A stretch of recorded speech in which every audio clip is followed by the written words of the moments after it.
Let's start with China, our relations with China.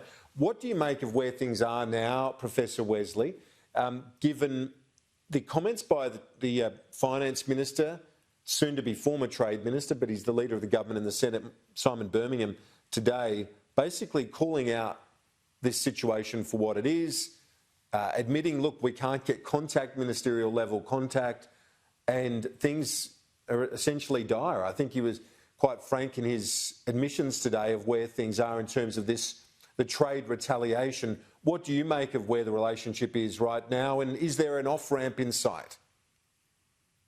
No, I don't think there is, Kieran. The bad news is that I think our relationship with China is pretty fundamentally and permanently damaged now. It's not going to be like in the past when we've had our differences with China, when, for example, in 1996, 1997, 2008-9, we had periods of difficulty with China, but then that process of cordial relations, high-level visits, and booming unfettered trade and investment returned soon after. I don't think we can expect a return to anything like that.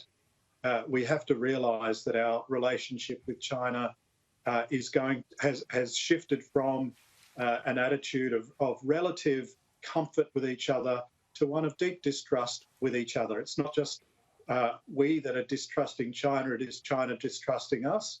And we have to realise that the relationship has moved on to a completely different footing. Is one of the challenges given COVID-19 that there hasn't been those traditional summits where leaders, ministers would have the opportunity to have some real face time? Oh, look, I think that's been a marginal impact at the moment. I think that the relationship is so bad and that Beijing has put us into such a kind of a corner, if you like, that it wouldn't have been accepting, pull-asides or side meetings between Australian ministers, Australian leaders and their own. I think we're in a situation where Beijing has determined that we don't have any ministerial contact, and I would think that our embassy in Beijing was having trouble getting to see senior levels of Chinese ministries as well. We saw that ridiculous tweet from a mid-ranking Chinese official. What did you think of the Prime Minister's response? Did the government get the reaction right? I know some observers of this and some academics and the participants in the debate as well like to say that, in terms of the substance, but everyone's on the same page, both sides of politics. But as you well know, in diplomacy, the volume and tone of the message is also part of the substance when it comes to the relationships. That's right.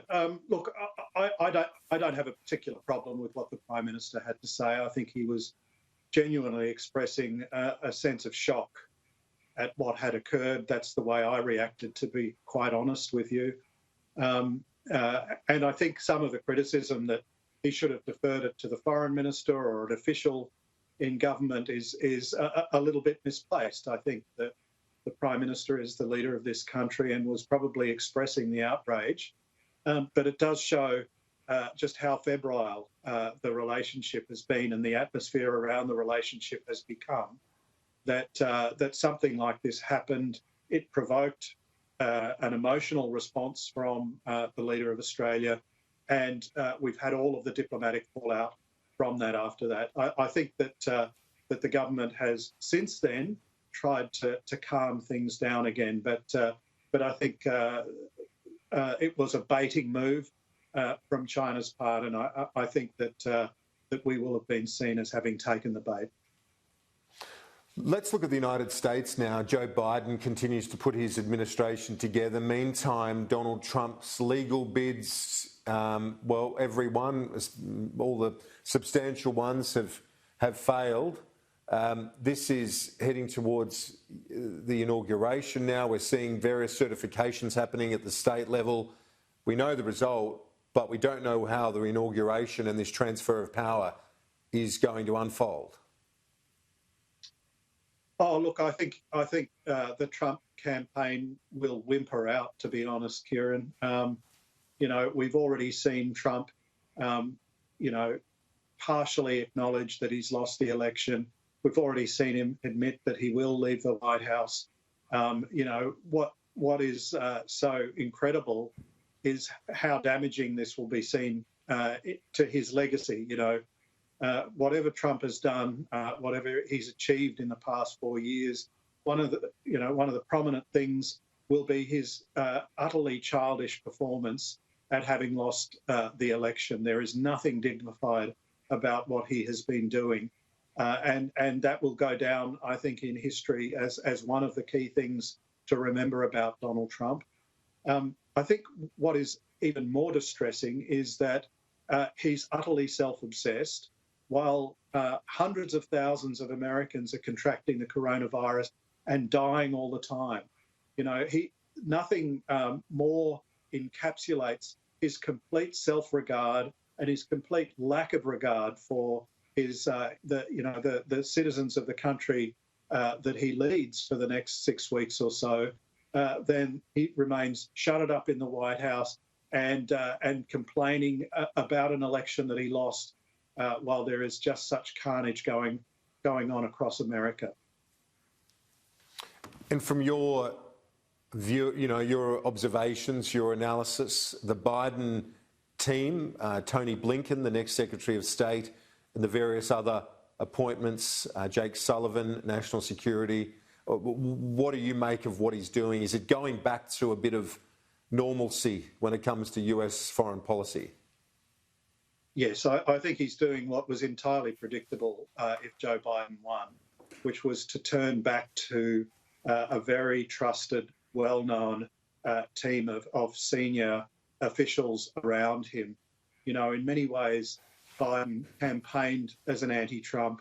He was motivated to run by his complete repudiation of Trump's approach to government, what he did in government. And I think Biden is very, very deliberately doing exactly the opposite of what Trump did. The equivalent period 4 years ago, Trump completely failed or completely refused to make any preparations for entering the White House or getting his government ready. Remember, there was a whole long period in his first 100 days of office where we were wondering who the senior appointments would be. There were whole, officers and senior levels of the Defense Department, the State Department, the Treasury, and so on, that just went unfilled.